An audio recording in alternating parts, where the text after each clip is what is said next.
Good morning students. आज हम बहू की विदा एकांकी को पढ़ेंगे। तो चलिए पहले हम इसके एकांकर के बारे में जानते हैं।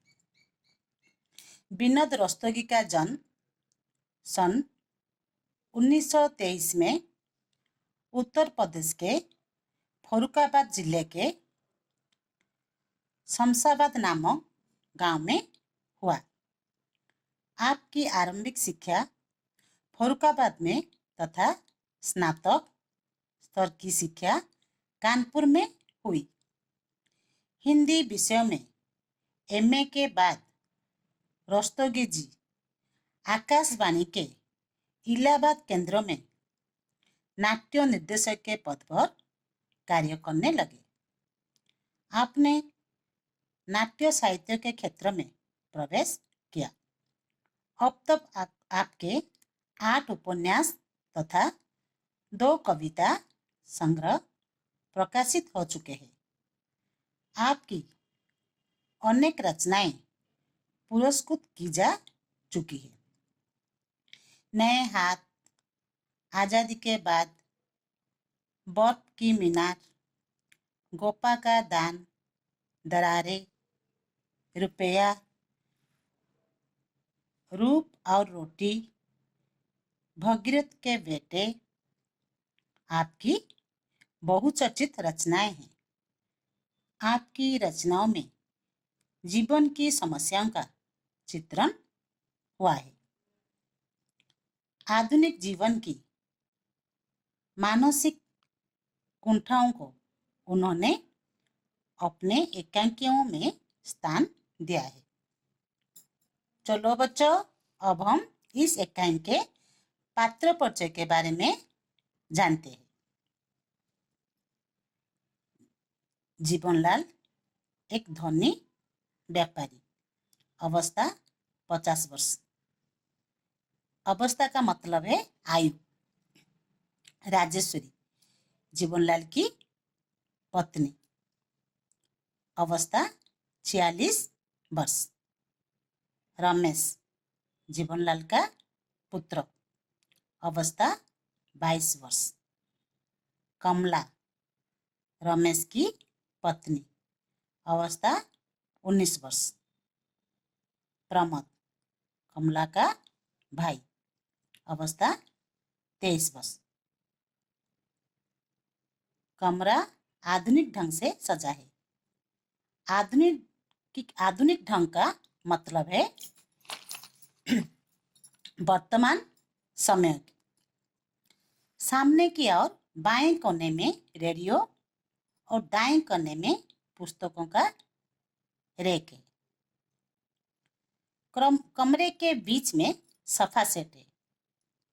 छोटी गोल मेज पर सुंदर फूलदान रखा है। कमरे में 2 द्वार है। सामने वाला द्वार अंदर जाने के लिए है और बाईं ओर का द्वार बाहरी बरामदे में खुलता है। दोनों पर पर्दे पड़े हैं। दाईं ओर खिड़की है जो खुली हुई है।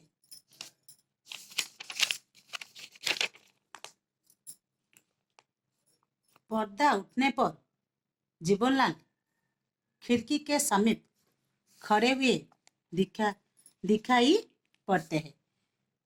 समीप का मतलब है पास। वे बाहर की ओर देख रहे हैं। आंखों पर चश्मा है। भरी हुई चेहरे पर बड़ी बड़ी मूंछें हैं। सिर गंजा है। धोती कुर्ता पहने हैं। मुख पर गंभीरता और समुद्र के चिन्ह हैं।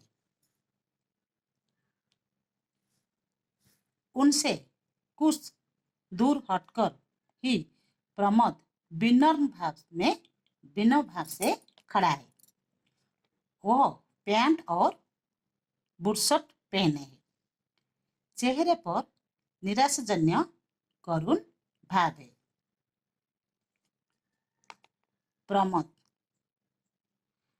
आगे बढ़कर धीमे स्वर में, क्या निर्णय किया आपने? जीवनलाल, विदा नहीं होगी। यहाँ पर विदा का मतलब है भेजना।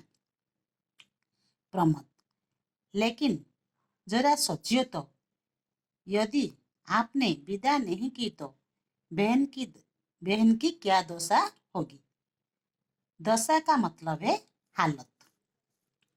जीवनलाल, मैंने उसकी दशा का ठेका नहीं लिया। यहाँ पर ठेका नहीं लिया का मतलब है जिम्मा नहीं लिया। प्रमोद, हर लड़की पहला सावन अपनी सखी सहेलियों के साथ हंस खेलकर बिताने का सपना देखती है। सपना देखना का मतलब है आशा रखना। जीवनलाल, जानता हूँ। जीवनलाल सोफे पर बैठकर जमुराई लेते हैं, मानो प्रमोद की बातों से उब रहे हो। प्रमोद, यह जानकर भी जीवनलाल अपना निर्णय सुना चुका हूँ, विदा नहीं होगी। निर्णय का मतलब है फैसला। प्रमोद, यदि मैं कमला को बिना लिए ही गया तो माँ का हृदय टूट जाएगा। जीवनलाल, मैं मजबूर हूँ। मजबूर का मतलब है असहाय। अगर माँ बहन का इतना ही ख्याल था तो दहेज पूरा क्यों नहीं दिया? प्रमोद, दिन स्वर में, अपने सामर्थ्य के अनुसार जितना भी हो सका हमने दे दिया। यहाँ पर सामर्थ्य का मतलब है बल। फिर भी अगर। जीवनलाल, कड़े स्वर में, अगर तुम्हारी सामर्थ्य कम थी तो अपनी बराबरी का घर देखते। झोपड़ी में रहकर महल से नाता क्यों जोड़ा? नाता का मतलब है रिश्ता। प्रमोद, हाथ जोड़कर जी।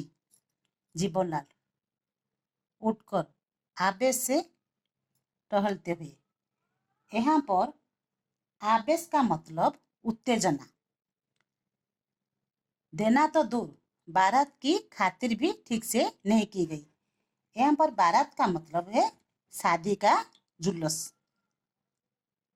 मेरे नाम पर जो धब्बा लगा, नाम पर जो धब्बा लगा, नाम पर धब्बा लगा का मतलब है नाम खराब हुआ। मेरी शान को जो ठेस पहुंची, भरी बिरादरी। बिरादरी का मतलब जाति समुदाय। बिरादरी में जो हंसी हुई, उस करारी चोट का घाव आज भी हरा है। जाओ कह देना अपनी माँ से कि अगर बेटी की विदा कराना चाहती है तो पहले उस घाव के लिए मरहम भेजे। प्रमोद, जी आप इस समय तो विदा कर दे। हम गौने में आपकी हर मांग पूरी करने की चेष्टा करेंगे। गौने का मतलब है विवाह के बाद की प्रथा जिसमें वर वधू को घर ले जाता है। जीवनलाल, मैंने दुनिया देखी है प्रमोद। ये बाल धूप में सफेद नहीं हुए हैं। और तुम कल के छकड़े मुझे बेवकूफ बनाना चाहते हो? प्रमोद, ये आप क्या कह रहे हैं? जीवनलाल, ठीक कह रहा हूँ। मेरा फैसला आखिर है। विदा तभी होगी जब 5,000 नगद इस हाथ पर रख दोगे। प्रमोद, आवेश में, यह तो सरासर अन्याय है। शिकायत आपको हमसे है। उस भली भाली लड़की ने आपका क्या बिगाड़ा है जो विदा ना करके आप उससे बदला ले रहे हैं? अगर रमेश बाबू होते, जीवनलाल, तो वो क्या कर लेता? मेरे सामने मुंह खोलने की हिम्मत नहीं है उसमें। वो मेरा बेटा है। तुम्हारी तरह बड़ों के मुंह लगने की बदतमीज करने वाला कोई आवारा छोकरा नहीं। प्रमोद अपमान से तिल मिलाकर, बाबूजी, बेटी वाला समझा कर ही आप मेरा अपमान कर रहे हैं। किंतु किंतु यह ना भूलिए कि आप भी बेटी वाले हैं।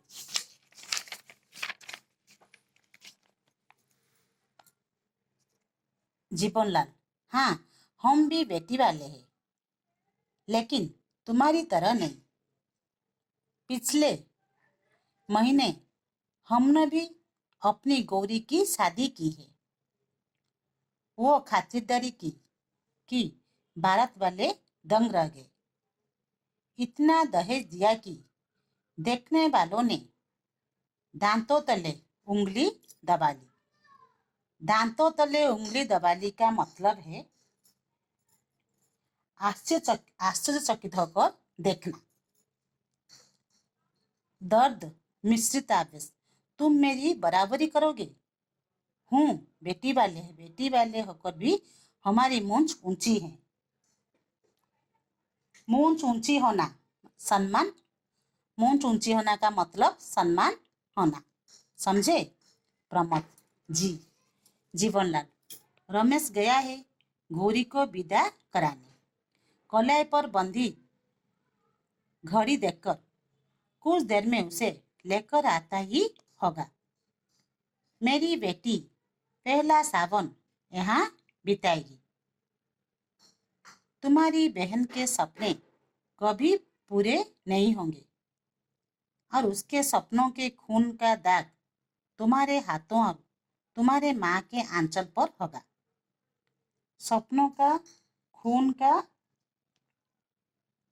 खून का दाग मतलब सपने टूटना, समझे?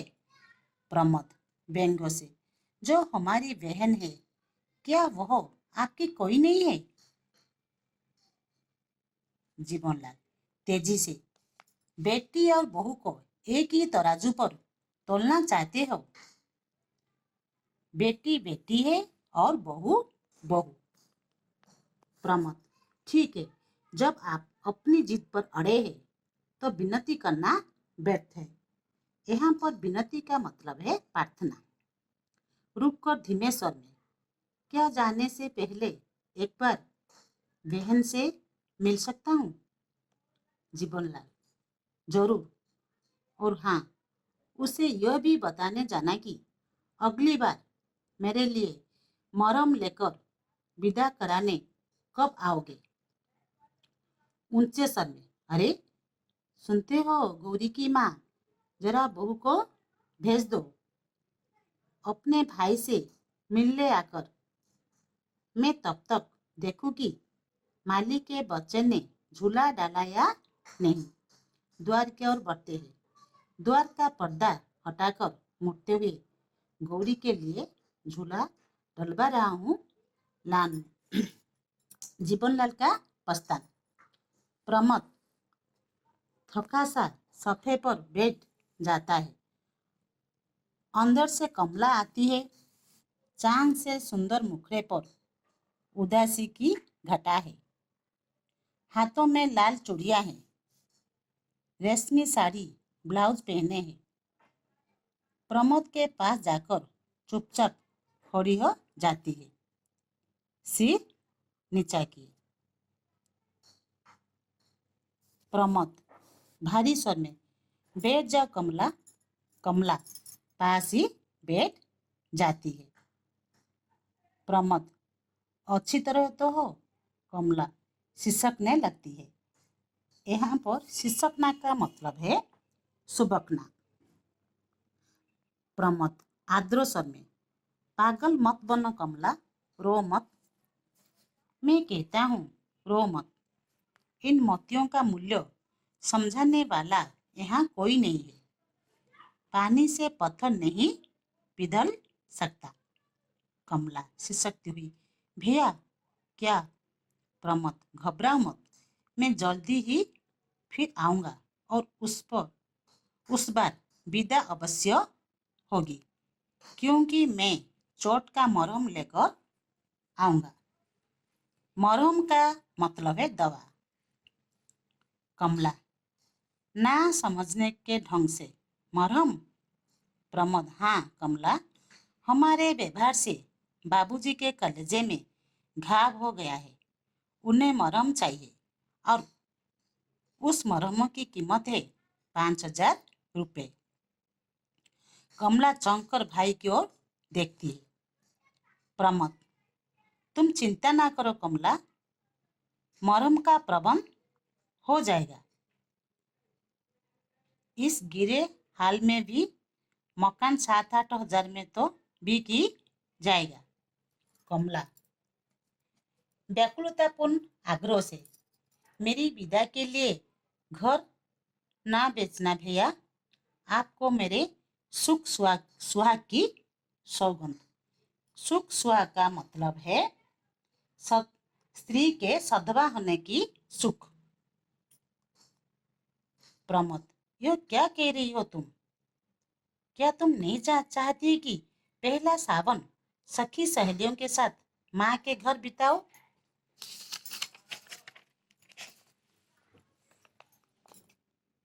कमला, किस लड़की की यह कामना नहीं होगी भैया, लेकिन लेकिन उस कामना की पूर्ति के लिए इतनी बड़ी कीमत चुकाना कहाँ तक ठीक है? 1-2 साल में बिमला का ब्याह भी आपको करना है। आवेश में आकर प्रमोद, बीच में ही, लेकिन तुम?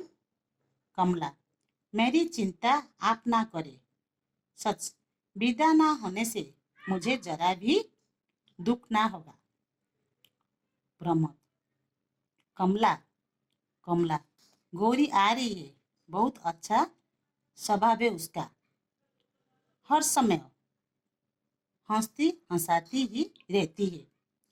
उसके साथ रहकर मुझे सखी सहेलियों की कमी बिल्कुल नहीं उखेड़ेंगी। आप विश्वास करें भैया। प्रमोद, लेकिन आज नहीं तो कल रुपया तो देना ही पड़ेगा। कमला, कागज के टुकड़ों पर अपना स्नेह और प्यार बेचने वालों के बीच तुम इस तरह कब तक रह सकोगी? कमला, धीरे धीरे सब ठीक हो जाएगा भैया। माँ जी तो ममता की मूर्ति है ही, बाबूजी जरा जिद्दी स्वभाव के हैं। समय के साथ वे भी सब भूल जाएंगे। प्रमोद, मुझे तो ऐसा नहीं लगता, सब एक ही धातु के बने हैं। धातु का मतलब है मेटल। हो सकता है माँ जी की ममता सिर्फ दिखावा हो। अंदर से राजेश्वरी का प्रवेश। गोरा रंग, स्वस्थ शरीर, सफेद साड़ी और ब्लाउज पहने। राजेश्वरी, कैसा दिखावा भैया? प्रमोद, चौंक पड़ता है। कमला और प्रमोद उठने का उपक्रम करते हैं। उपक्रम का मतलब है तैयारी। राजेश्वरी, दूसरे कोच पर बैठती हुई, बैठे रहो तुम लोग हंसकर, क्या बातें हो रही थी भाई बहन में? प्रमोद, बस कुशल क्षेम पूछ रहा था। यहाँ पर कुशल क्षेम का मतलब है खैरियत।